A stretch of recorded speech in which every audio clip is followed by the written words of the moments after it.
क्या आपको भी पता है कि गणगौर का मतलब क्या होता है? गण मतलब होता है शिव और गौर मतलब होता है पार्वती। शिव पार्वती का दिव्य मिलन इसी को बोला जाता है गणगौर। और गणगौर मारवाड़ीज में अक्सर पूजी जाती है। सुख और समृद्धि, महिलाएं अपने पति के लंबी उम्र के लिए यह 16 दिन का व्रत करती है। वैसे ही गणगौर यह एक सम्मान का प्रतीक है। महिलाएं अपने पति के लिए सम्मान इसमें से प्रस्थापित करती है तथा जो कुंवारी कन्या होती है वो अपने अच्छे वर मिलने के लिए भी ये 16 दिन का गणगौर का व्रत करती है।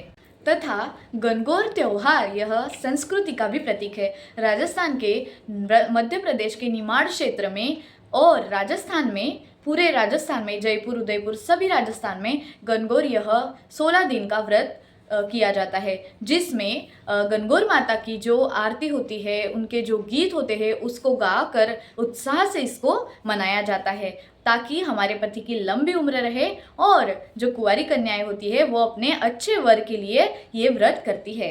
तो सबसे पहले गणगौर यह व्रत कैसे शुरू होता है वो भी मैं आपको बताती हूँ। होली के दिन, होली के दूसरे दिन जब होली की राख जल जाती है, उसके दूसरे दिन होलिका माता की राख हम लोग उठाते हैं, उसको अच्छे से छान लेते हैं। ये मैंने सभी वीडियोस मेरे जो चैनल है उस पर सीरीज बोलकर डाले हैं। सो आप लोग गणगौर सीरीज डे 1 में जाकर देख सकते हो कि किस तरह हमने जो होली की राख होती है उसको उठाकर उसके अच्छे अच्छे ऐसे छोटे छोटे लड्डू जैसे पेड़े बनाकर, और उसके बाद में जो गाय का जो गोबर होता है, गाय का गोबर यह सबसे शुद्ध माना जाता है, तो गाय के गोबर और होली की राख ऐसे मिला के हम लोग 8 पिंडियां बनाते हैं और उस पिंडियों की एक टोपली में लेके उसकी पूजा करते हैं। और इस पिंडियों की पूजा हम लोग 8 दिन तक करते हैं। उसके बाद में आता है शीतला माता का व्रत, बासेड़ा उसको हम लोग राजस्थानी में कहते हैं। तो शीतला माता का व्रत जिस दिन करते हैं उस दिन शीतला माता की जहाँ पर पूजा करते हैं वहाँ पर ही हम लोग एक खेत बोते हैं। ऐसा माना जाता है कि हम जितने खेत बोएंगे उतने ही धन संपत्ति सुख समृद्धि हमारे घर पर आती है। इसलिए हम लोग शीतला माता के दिन शीतला माता के मंदिर के सामने एक खेत बोते हैं। उसमें हम लोग गेहूं, ज्वारी, बाजरी इन सभी का उपयोग करते हैं।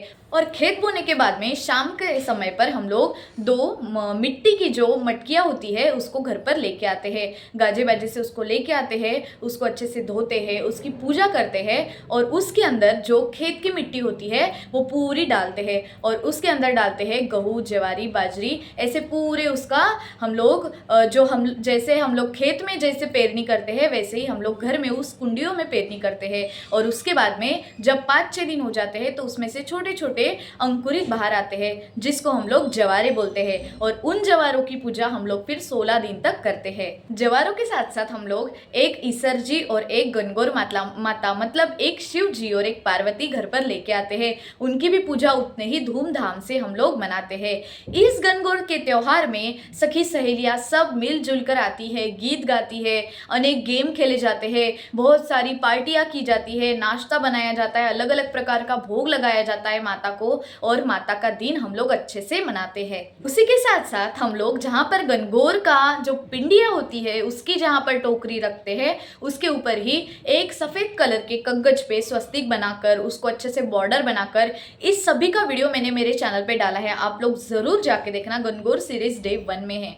तो हम लोग उस कागज पर अच्छे से बॉर्डर बनाकर रेड कलर से स्वस्तिक बनाते हैं और उसके बाद में जिस दिन से हम लोग पिंडियों की पूजा स्टार्ट करते हैं उसी दिन से उस पर 16 कुमकुम की टिकिया, 16 हल्दी की टिकिया, 16 मेहंदी की टिकिया और 16 काजल की टिकिया। 16 टिकिया क्योंकि जो सुहाग की निशानी होती है वो सबसे पहला होता है कुमकुम, हल्दी, मेहंदी और काजल। ये 4 मुख्य जो है वो सुहाग की निशानियां होती है, इसीलिए इसको 16 टिकिया हम लोग उस कागज पर रोज लगाते हैं। और गोर गोर गोमती इस गाने को, इस भजन को माता के सामने 16 बार बोलते हैं। इसमें हमारे होती है दूब यानी दुर्वा की 21 दुर्वा की जूड़ी हम लोग बनाते हैं और दूसरे दिन फिर माता के सामने 16 बार उसको लोटे से लेकर माता तक लेके जाते हैं। और उसके साथ साथ हम लोग गोर गोर गोमती ये वाला भजन माता के सामने गाते हैं। ऐसा माना जाता है कि इस भजन को गाने से माता प्रसन्न होती है और हमें कुंवारी कन्याओं को मनचाहा वर मिलता है।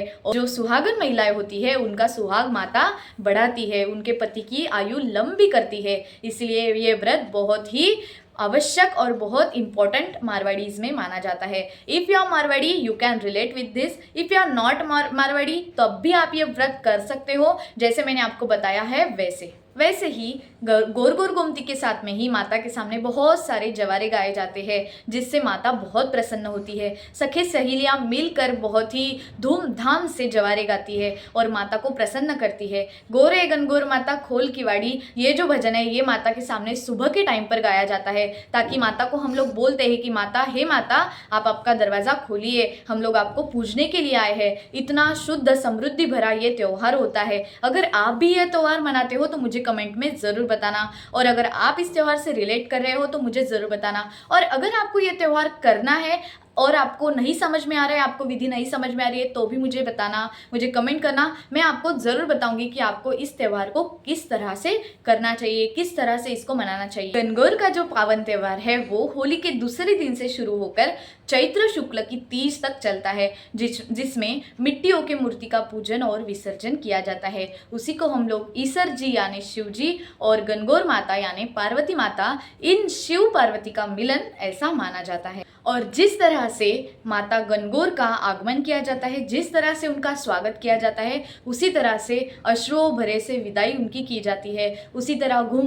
धूमधाम से पूरे गांव में उनकी बारात निकाली जाती है और उनकी अच्छे से विदाई की जाती है। गनगौर माता का जो व्रत होता है वो सुख समृद्धि, दाम्पत्य सुख, पति की लंबी आयु तथा कुंवारी कन्याएं अपना मन चाहा पति पाने के लिए करती है। अगर आपको भी ये व्रत करना है तो मेरी सीरीज जरूर देखना और मेरे सीरीज से बने रहना। और अगर आपको व्लॉग पसंद आया है तो लाइक शेयर सब्सक्राइब करना बिल्कुल मत भूलना। और अगर आपको कोई प्रॉब्लम है, कोई इशू है, तो मुझे कमेंट ज़रूर करना। मैं आपको सभी आपके साथ शेयर करूंगी कि आपको कैसे व्रत करना है, कैसे पूजा करनी है और क्या क्या करना होता है। चलो आज के लिए इतना ही। लाइक शेयर सब्सक्राइब जरूर करना। See you in the next vlog. Bye bye.